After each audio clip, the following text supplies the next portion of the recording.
이 폭도들이 아스팔트 짓자고 맞습니까?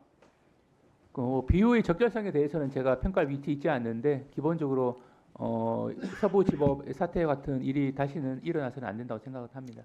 하나만 더 여쭙게 현장에서 국힘의 의원이 월담으로는 현행범 체포된 사람들한테 곧 훈방될 거다 이렇게 했어요. 저는 말로만 그런 줄 알았더니 실제로 이 문자로도 답변을 했더라고요. 자기가 공수처장 차를 막아서 학생들이 세 명이 체포됐다. 어떻게 하면 좋겠냐. 조사 후 곧 석방될 거라고 확신을 주는 겁니다. 이렇게 수사 방해하고 내란을 이렇게 말이 선동하는 국힘 의원들 어떻게 생각하십니까? 네, 기본적으로 수사는 정치적 중립성이 생명이라고 생각은 합니다. 차장님, 그리고요 김성훈 경호처장을 석방했습니다. 그 이유가 자진 출석했기 때문에 그렇다는 거예요. 그러면 김용현 전 장관은 자진 출석했는데 왜 구속했습니까? 아니 올 때 CCTV 안 가, CCTV도 지우고 또 비아폰 통화 내역도 지우고 휴대폰도 안 가지고 출석을 했다잖아요. 이런 차장 김성훈 처장을 불구속한다고요? 자, 김성훈 처장이 불구속되자 이광우 병호본부장도 석방됐어요. 아시죠? 네, 우리 김성훈 처장이 풀려나자마자 어디로 간지 아십니까? 서울구치소로 갔습니다. 서울구치소에서 24시간 상주하면서 경호하겠다 이렇게 했습니다. 그러면 경호를 어떻게 합니까? 김성훈 차장이 윤석열을 어떻게 경호를 합니까? 경호법에 따른 절차에 따른 경호를 진행할 그러면 것으로 좋습니다. 알고 있습니다. 구치소 내는 안 된다 치더라도 이동할 때 김성훈 차장이 근접해서 경호합니까? 그 부분은 현재 구체적인 경호 방법에 대해서는 협의 중에 있습니다.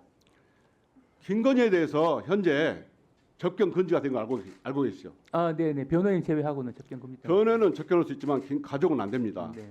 김성원 차장은 윤석열에 대해서 하늘에서 보내신 대통령이라고 했어요.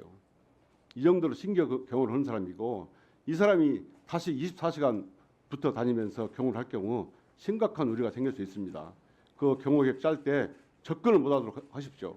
기본적으로 경호법에 의한 경호는 대상자 이익을 위한 것이 아니고 국가 안보, 그다음에 국가 기밀 보호를 위해 존재하는 부분입니다. 그래서 관련 법령에 따른 적법한 경호가 이루어질 수 있도록 만전을 기하도록 하겠습니다. 옆에도 못 가게 하십시오.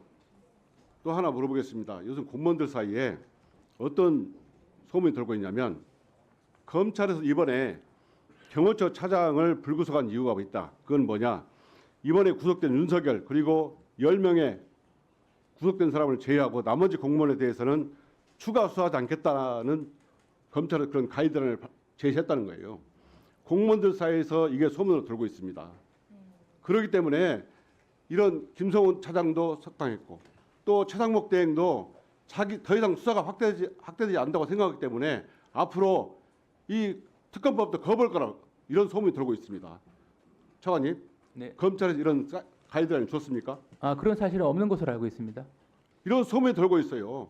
검찰이 내란 잠보를 제대로 수사하지 않으면 언제나 다시 내란이 다시 일어날 가능성이 있습니다. 철저하게 수사하십시오. 네, 알겠습니다. 김성훈 경호처 차장은 지금 피의자죠. 그렇습니다. 예, 피의자가 대통령을 경호하는 것이 정상이에요? 예, 그 부분의 경호의 구체적인 방법에 대해서 협의 중에 있는데 저희도 관련 법령에 따른 적법한 경호가 이루어질 수 있도록 만전을 기하도록 하겠습니다. 교정본부장 잠깐 나오세요.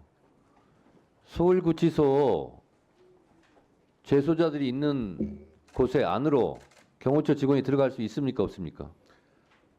그 부분에 대해서 현재 협의 중에 있습니다. 협의를 해서 그러면 경호처 직원이 구치소 안에 들어가게 할 거예요? 기본적으로 이제 경호법에 재소자, 교도관 이외에는 그 안에 아무도 못 들어가잖아요. 네, 그 부분이 저희들 개호권하고 더군다나 피의자가 그 안에 들어가서 옆방에서 같이 살아요? 예, 그렇게 하지는 않을 겁니다.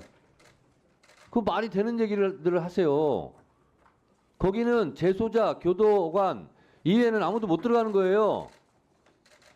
본부장님 아셨습니까? 네, 경호권하고 개호권이 충돌되지 않는 범위 내에서 서로 잘 협력해서 협의해서 진행하도록 하겠습니다. 그거는 특권의 특권, 불법의 불법이에요. 네, 명심하시기 특혜 바랍니다. 잘 하겠습니다. 네.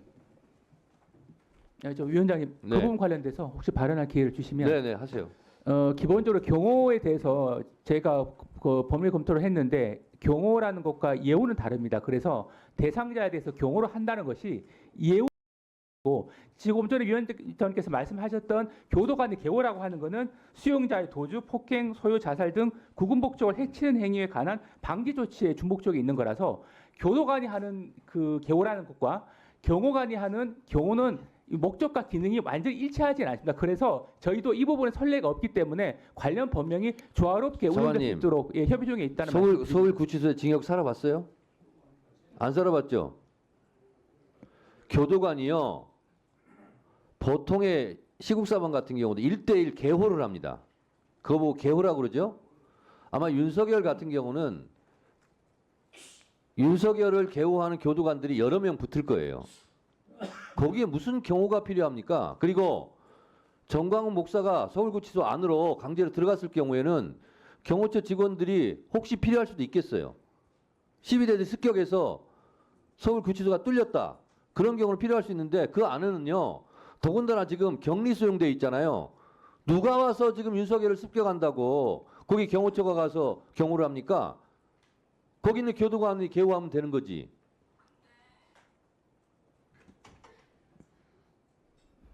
그 쓸데없는 망상들 하지 마세요.